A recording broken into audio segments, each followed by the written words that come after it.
Hello everyone, welcome on Upfront with Pallavi Sari. Kashmir has been in the limelight always for the wrong reasons, right? But today I have with me here a positive story of a hacker turned shepherd, also known as the most credible person known over Pashmina issue and profiled by the Times magazine, Babar Afzal. Babar, welcome to our show. Thank you, Pallavi. Thank you for having me on the show. Babarji, first question. Quitting your job as a hacker and turning into a shepherd. What made you make such a big step? I think the background is very straight. When I got my first job, I think I got my first job on one basic key skill, and that was problem solving. It has been problem solving all through my life, and wherever I got an opportunity to work, the basic skill that I had was problem solving.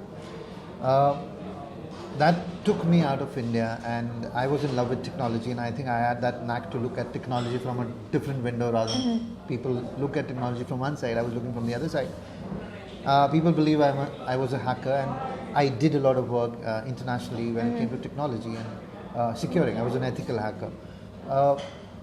That also gave me an opportunity to work around the world as looking at business problems. My background in technology and business was something that gave me a very strong future when I was pursuing a Silicon Valley career. In 2012, there was one news that I read, and that was 25,000 Pashmina goats die of starvation in Changtang, which is in Ladakh.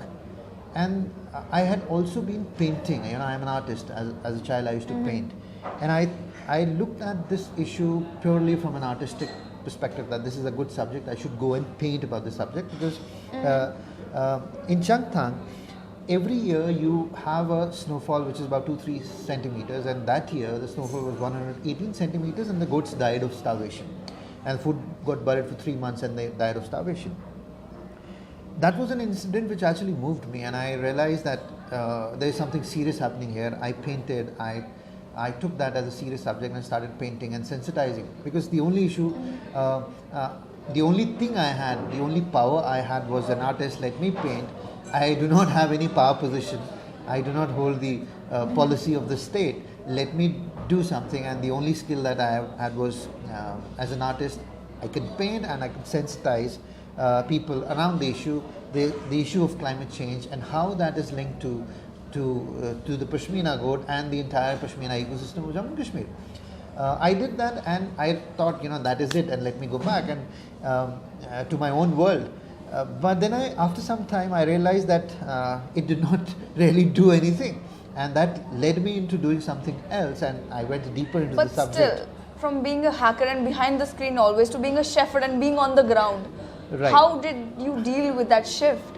See, initially I thought life would be easy, but no, I was struggling with, I'm not physically fit to be in that terrain. We're really talking about 15,000 feet above sea level and temperatures which fall less than minus 30.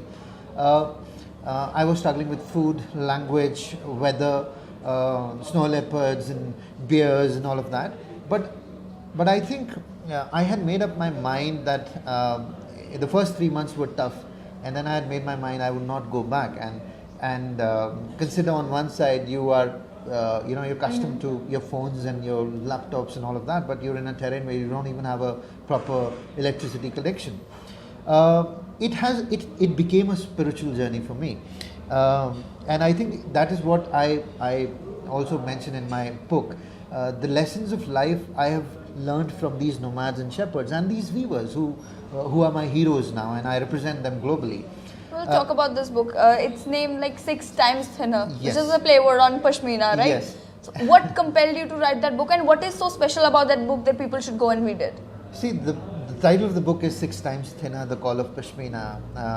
When you test Pashmina, in fact, around the world, people talk about the authenticity of Pashmina. When you get a lab report of a Pashmina, you will find that Pashmina goat hair is 6 times thinner than human hair, and that is the title of the book.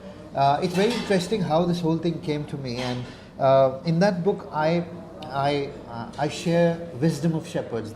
It has 6 chapters, and it has 6 lessons, and these are the lessons which I received from these nomads and shepherds and weavers. which I believe are the solutions to the problems of 21st century. And there's a lot of inference that that youngsters, students, homemakers, politicians, CXOs, leaders of the world can learn from these lessons, and that is the wisdom which I share in the book.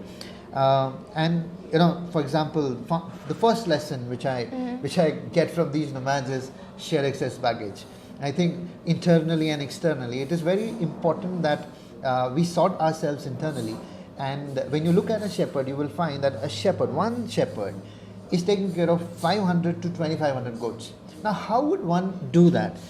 There's so many, I mean, the number is large, and you are responsible to take these goats from one end to the other, crossing so many mountains, where on the way you have threats from bears and snow leopards.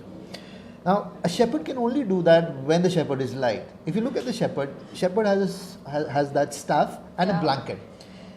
Just imagine if the shepherd has so much luggage that the shepherd is carrying, will he be able to, one, look at the goats? Will he be able to enjoy that moment? Will he ever be able to look at the sky? No, a shepherd cannot do that. And that is what I share, that if you want to bring light, you have to be light yourself. And that is where I say that. But it is easier to deal with the internal baggage than the outside baggage. Like, you shifted from your job. How was the environment around you? What was your family saying, telling you why are you quitting your job and becoming a shepherd all of a sudden? You see, I think this is a global phenomena that you know, the people who are the closest with you they're the ones who will hit you first. It's the same story. It's the same phenomenon. Log kya kahenge? Everyone worries about that. But then I'll tell you, you have to go with your gut at times. And I think today everyone around the world is talking about goal setting. But I think there is one step beyond that. You have to have a purpose. You have to tie your goals to a purpose. If you don't do that, you lead a meaningless life. And for me, talking about your purpose, then there's the Pashmina Goat Initiative, and then there's Kashmiring, two of your projects, right? What exactly is this Pashmina Initiative? What are you trying to do? I'll tell you, the problem is very complex. It's been 6 years. I've been trying to look at various aspects of the ecosystem. If you look at the ecosystem, you cannot talk about the commerce of Pashmina if you do not understand the other linkages that the ecosystem has, the whole value chain. On one side, you talk about the value chain, but if you look at Pashmina ecosystem, the center is the Pashmina goat, and then above that there is the community. Now this community is the community of Changpas. Now these are the people who are physically acclimatized to be in a terrain which is 15,000 feet above sea level and they survive. I mean, you and I will need oxygen cylinders to be in that terrain. So these are the people who hold the ancient culture, wisdom and religion of Himalayas. They are at an age which is 80 to 85. They're that old. Children do not want to do it. Now, who will herd the goats if this community decides to go to a city and settle there? No one. The goats will not come to Jammu or Kashmir or Delhi. This community is also not, they do not want to come to cities. Now, let's say if we take this community and bring them to, let's say, Leh also. I'm not even talking about Delhi. Who will take care of the goats? And this goat is very delicate. It is not white. And then on the other side, there is an issue. They are happy in a terrain which is a wildlife conflict area. Like snow leopard and goats, they live in that one terrain. I talk about this issue. Then the second layer is, we're talking about the impact of climate change in this terrain. See, Pashmina, we're talking about Pashmina, not touching the commerce. You talk about wildlife conflict, you talk about displacement of the community, you talk about sustainable livelihood of this community, then you talk about the China factor. You talk about the Punjab and Ludhiana factor, who are pumping in fake Pashmina left, right and center, and the community, which is the original stakeholder, they have no say in the ecosystem. Talk about machine and power looms coming in. Now, when you look at these issues from so many lenses, then you realize you cannot touch just commerce and say that you're saving the ecosystem. For me, the journey has been about redefining the problem globally before even look at structuring a solution. So how do you structure? This is what I always, this is my punch everywhere, that how can people who just sell Pashmina represent the ecosystem when there's so many layers? You're talking about conflicts, we talk about Kashmir, and there are 1 million people directly and indirectly linked to an ecosystem which is the key economic driver of Jammu and Kashmir. But have you been able to do any of it? At least help the shepherds? I will tell you, what we're doing. So Pashmina Goat project is basically based on 3 pillars. which covers every aspect of the ecosystem. One, to make the Pashmina goat happy. Now we're looking at technology in various aspects, DNA mapping, all these small micro projects which feed into a deliverable which is making the Pashmina goat happy. Second, to make the community. Now, how to make the community happy? To make the community happy, there are small micro projects that we have which ensure that at the end of it, the deliverable is that the community is happy. Now, community, I'm talking about weavers, shepherds, all of them. Women, all of them. And third, people who buy Pashmina, which is the consumer and the customer of Pashmina, happy. Now, making all these three pillars, building small micro projects which feed into the whole thing, making all of them happy, that is what I'm trying to do. So if you really see, if you break the ecosystem down, you will find, and this has been my experience, that everyone has a trust issue. Now, people on one side of the ecosystem, if you stretch a Pashmina, on one side... You're an outsider, per se, for those shepherds. Why would they trust you? Why wouldn't they think that you're also some commercial man here to exploit them? Absolutely. That's what I'm saying. Now, this has happened over and over.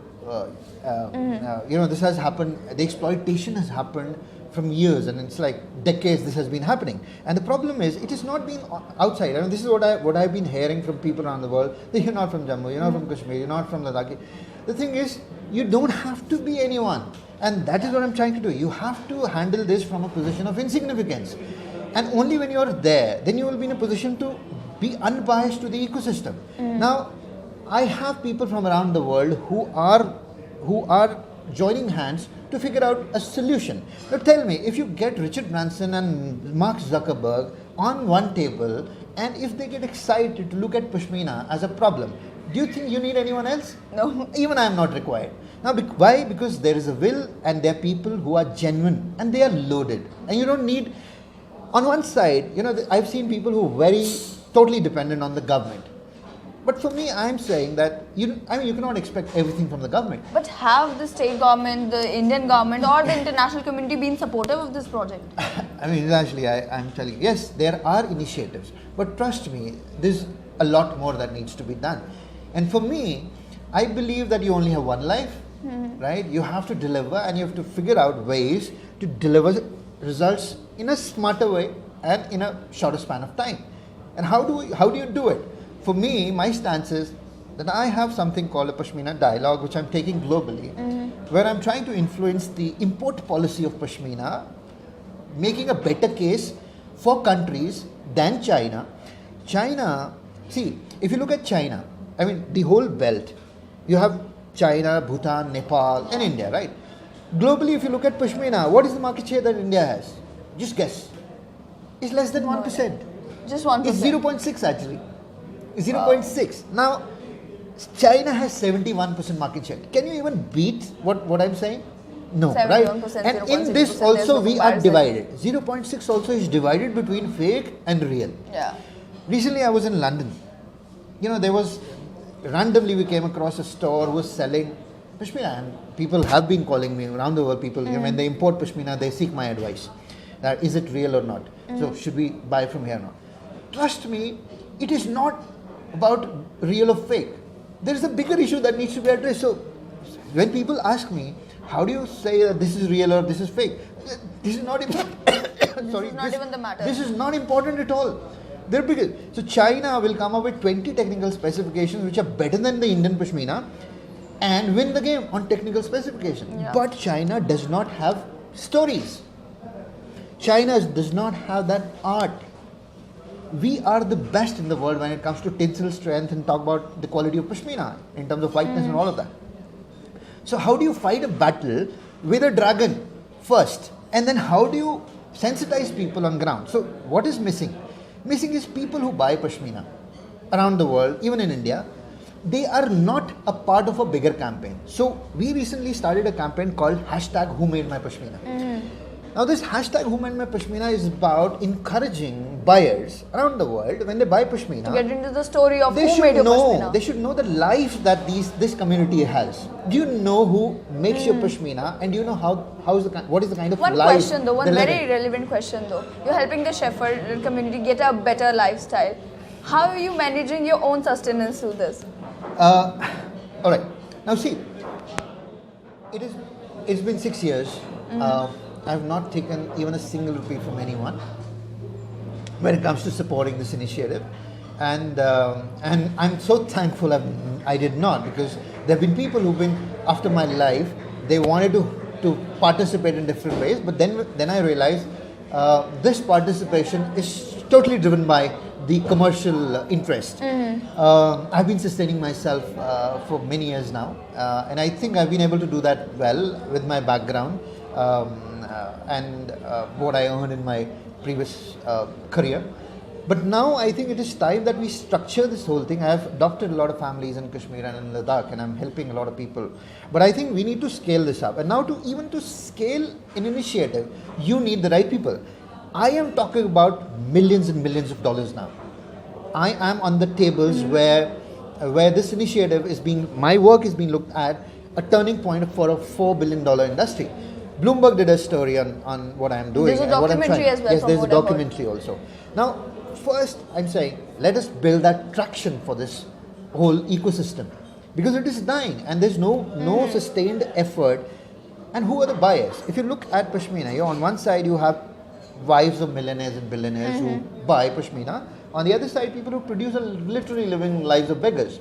Now, how do you bring them in front of each other? That is the initiative. Yeah. So what I'm trying to do is, I'm trying to open doors for people who have no background in Pashmina, like experts from wildlife, climate change, ecology, policy, influencing governments, to figure out ways and tell them that their participation in one way or the other will impact 1 million lives.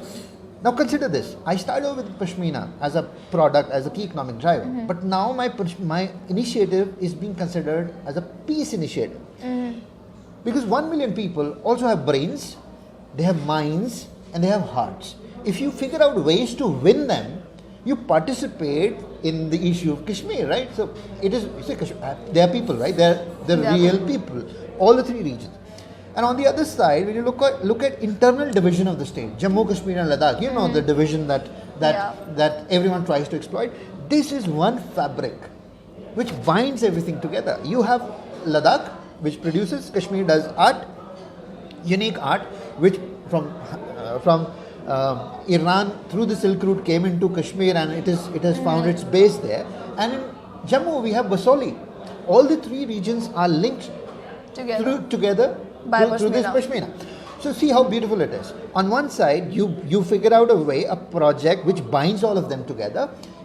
Internationally, you look at Silk Route and the emotional connect that Pashmina has with the ancient Silk Route, bring those countries together and look at how this story empowers this community, which is 1 million, and also influences countries like America, Canada, Europe, all of that, and you build a connection in some way. You see, I recently Secretary of State from UK wrote to me, Secretary of State UK works with the Prime Minister of UK. She wrote to me and said, we want to help you, tell us how can we participate. See, that is impact. And this project, Pashmina Gold project, is basically a project which creates impact through small structured micro projects. Now, in order to do that, I believe that technology will play a very important role. How? Today we're talking about blockchain around the world. We talk about cryptocurrency. That is something that is very strongly linked to my background as somebody who codes, somebody who has a tech background. Technology, we know technology has already, you talk about cryptocurrency. Yeah. Cryptocurrency has made banks irrelevant. It is making banks irrelevant. People do not go to the banks now. Very soon you will find that there is a technology which is making governments irrelevant. Leave aside politicians. It will make governments irrelevant. Why? Because when everything is transparent, why do you need people who will just manage things? So your land records are coming on blockchain, everything is becoming transparent. Similarly, I think peace will also have a solution through technology, and that's, I'm presenting a paper at IIT, which is blockchain and peace, where I'm saying that if you are able to quantify social mood, how do you know the reality? How do you know what people are thinking? You do not know. I mean, ek sab suni, dusre se suni, but reality is something else. You cannot trust politicians, you cannot trust press also, you cannot trust anyone. But when you know that there are people whose opinions are direct, and whatever they are saying, it is read in the same manner. you have actually done something, because you will know exactly what people want on various applications where we will be able to quantify a lot of things. Trust. So trust is an issue. The whole ecosystem is basically a victim of trust. No one trusts. So you will find, you go to a shop, you go and say, Bhai Sahab, asli Pashmina dikhana. So who are you trusting there? The shopkeeper or your Dadaji or your I'm Dadaji? not sure that they will give you real So what I'm Pashmina. saying is, when you bring in laboratories, even laboratories you cannot trust. There are better technology, and that is where the West is leading, and that is the influence there. And on the other side, I think the initiatives that we have from the government of India now, Startup India, New India, all of that, I think they come in handy to participate in the growth story of India. You don't have to look anywhere. And I think we are in the right time when we are under the president rule, and such stories and my small work is getting recognized. I'm very happy that this is, because otherwise there's always a political tone to everything, and there are a lot of bright people like me who are working in different areas. Their work is not getting recognized for XYZ reasons. And I believe there are a lot of young people from Jammu and Kashmir who are doing exceptional work. And their work, in one way or the other, in the coming times, will change the future of Jammu and Kashmir. On that note, Talk about Babar, Kashmir also. Yeah, on that note, we would like to end this. We don't have much time. One last question. Yes. What would you say to the people of Kashmir right now? See, I think I'd rather want to just have a message for the youngsters of Jammu and Kashmir. Only if we open our eyes and look around, even in the neighborhood, you will find, youngsters will find 10 problems which have been unaddressed for past 50, 60 years. They just have to open their minds and open their eyes to look at those problems, and then figure out ways, use their talent, use their education, use every kind of experience to solve those problems. I think that is the way to participate in the growth of India. That is the real way to become a true patriot of the country. You don't need to go anywhere. There's so many problems which have not been addressed or solved. Youngsters can do it, and that is where I would like to end it. Thank you so much, Babar. This was Babar Afzal, and you have just met a person with a very positive outlook towards, and who started the initiative, who started trending. Who made my Pashmina? That is a question you all should be asking. Who made my Pashmina?